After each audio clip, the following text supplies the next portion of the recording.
ए बबुआ तन रोकब। का भैया हम सुनले बनी की जमीन किनवावे ला बेचवावे ला तू। हई तो बात सही बा, तू सही सुन ले बड़ा। तो सुना ना बबुआ, हमारे कट्ठा जमीन भाई बेचवावे के बा। अच्छा भैया ठीक बा, बेचा जी, लेकिन तू जमीन काहे बेचता रहो? अरे हमरा बेटी के बियाह बावे खातिर बेचता नहीं, हमरा रुपया के काम बा।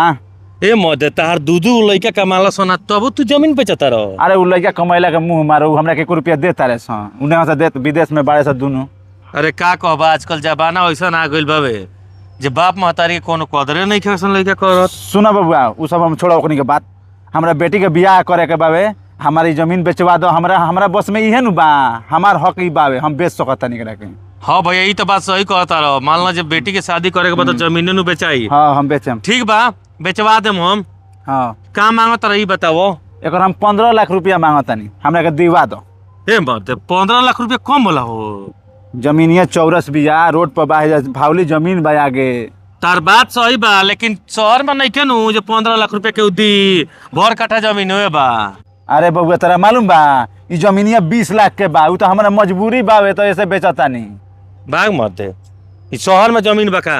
सुनो ना भैया, हमार बात सुन लो। हाँ ई खूब जमीन बेचाई नु तो 8 लाख रुपया में बेचाई। अगर कहब तो हम पार्टी बोलाएम। 8 लाख में ना बबुआ, 12 लाख रुपया दिवा। ना भैया 12 लाख रुपया ढेर होता है। अच्छा बताओ कितना में दिया, बताओ। देखो खूब ज्यादा पार्टी चढ़ी नु तो 9 लाख रुपया चढ़ी। ठीक बा, अगर तारा मंजूर बा तो बोलो, तो हम पार्टी बोलाई। ढेर कम होता, हमरा बेटी के बियाह बा, मजबूरी नु बा बबुआ, बात समझ। अरे भैया तो का करी, हमरा कोनो लेवे के बा, कोनो पार्टीए के नु दिवाएम हम। अच्छा ठीक बा, तो कहता तो ले आओ, पार्टी ले आओ, 9 लाख पर ले आओ। ठीक बा, लेकिन हमरो बारे में कुछ ख्याल करियो। ठीक बा, दे देम 50,000 तारा के। हाँ कैसे हमारी ये काम बावे। 50,000 दे देम। हाँ ठीक बा भैया, तो हम चलता नहीं जा। पार्टी यही पर हम लेके आओ। बनवावल जरूरी बा एकदम, देखता नहीं है कि अब भाग मर्द, तू हेजा बाड़ो, हम तारा के घरे जो के आवत हन तब पता चल जब बथान में आइल बाड़ो। ये तो काहे खातिर जो है हम सोचते हैं बथनिया हमारे खराब हो जाते करे के बनवावे करला। अरे ते बनवैले से कौन फायदा बा, बथाने नु हो। एगो कहतन जे जमीन बा, उहे जमीनवा ले लो। कहाँ जमीन बा? गाँव में मेन रोड पर बावे। अरे ये महाराज ओसन तो हम जमीन खोजते बानी कि मेन रोड पर जमीन बढ़िया मिल जाओ हमरा। बस तब तो मिलिए गइल, समझ लकी। तो ठीक बा, बात करी, का मांग बा जमीनिया के? अरे हम बात कऽ लेल बानी, आ पार्टी 15 लाख रुपया मांगत हवे। 15 लाख रुपया ज्यादा नहीं के होखो? अरे तो मेन रोड पर जमीनो तो बा। तो गांव में उतना जमीन के भाव कहाँ बाटे? अरे भैया मेन रोड पर जमीन बा, बढ़िया जमीन बा, तब नु कहा तब 15 लाख। ठीक बाटे, बढ़िया बा, लेकिन फिर भी ज्यादा रेट होता है ओकरा के। कहीं कम में 8, 9, 10 में हो जाओ तो हो जाओ ना भैया, 10 में ना हो। अरे बात करी महाराज, रो तो अपने गांव के बानी। अच्छा ठीक बा, जाते नहीं हम बात करे। ठीक बा, अगर हो जाए तो हम बताएं। हाँ बतिया के हमरा के बताई जल्दी। ठीक है भैया। ठीक बा भैया।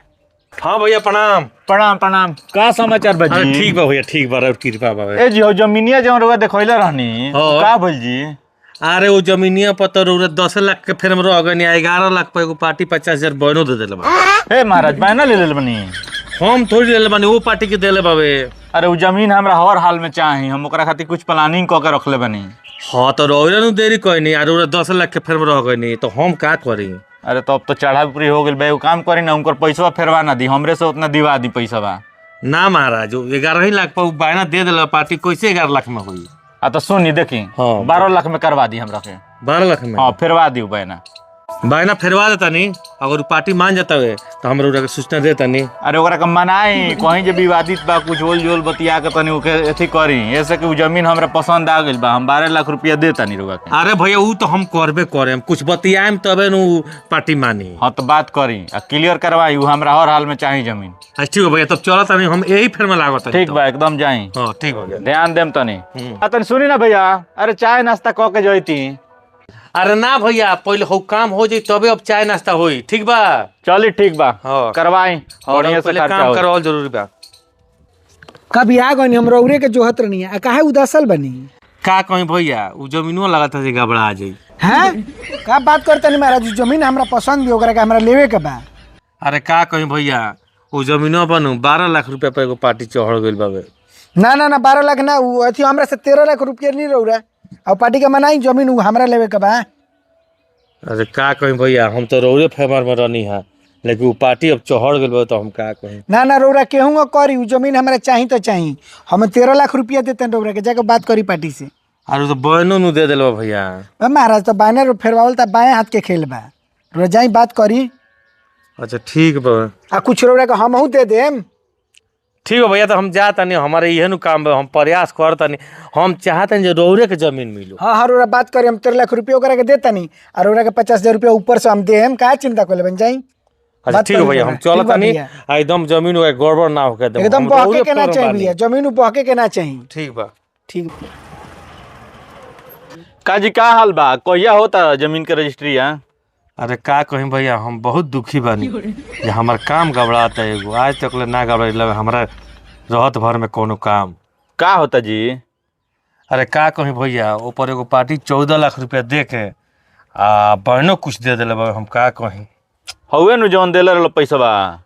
ना ना भैया, दोसर पार्टी चढ़ गइल। हाँ का कहीं, हम मन उदास हो गए। ये महाराज तो रउआ कहनी है ना जे बेचा गइल बा जमीन। अरे भैया वो डायरेक्ट जमीन वाला से बात कर ले बाबे। 14 लाख क दिले बा? हाँ ते जी अब एगो काम करी, अब हमरो जी दे बावे। हाँ तो बोली। ओकरा के 15 लाख में फिक्स करी, लेकिन हमरा हर हाल में जमीन चाही तो चाही। हमरो एगो अपन जीत बा। अच्छा ठीक बाबे, तो हमरो जीदे बाबे जे हमार काम केहू के करावल फेल नहीं के तो भाई। इधर ही है पैसा हम रउए खातिर रखले रहनी है। हाँ दी। 1 लाख रुपया बा, 50,000 भले रउआ खर्चा कर देम आ ले जाके उनका के दी एडवांस।